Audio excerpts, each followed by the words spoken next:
অস্ট্রেলিয়ার মাটিতে প্রথম টেস্টে 9 উইকেটের বিশাল জয়। প্রতিটা সেশনই ছিল বাংলাদেশের দাপট। কিন্তু এবার সামনে আরো বড় পরীক্ষা। 22 আগস্ট থেকে দ্বিতীয় টেস্ট, নতুন একটি মাঠে, রিফ এরিনায়। বাংলাদেশের জন্য এই মাঠ একেবারেই নতুন। নতুন মাঠ, নতুন পরিবেশ, নতুন অভিজ্ঞতা। সবকিছুর সঙ্গে কতটা দ্রুত মানিয়ে নিতে পারে বাংলাদেশ, সেটা এখন দেখার বিষয়।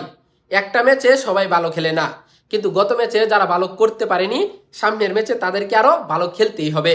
বিশেষ করে অভিজ্ঞ মুশফিকুর রহিম, লিটন দাস এবং সাদমান ইসলামকে নিয়ে আমাদের প্রত্যাশা অনেক। তাদের জ্বলে উঠতেই হবে। আর বোলারদের নিয়ে আলাদাভাবে বলার কিছু নেই, তবে একটা চাওয়া থাকবে, এবাদত হোসেন যেন আরেকটু জ্বলে ওঠেন।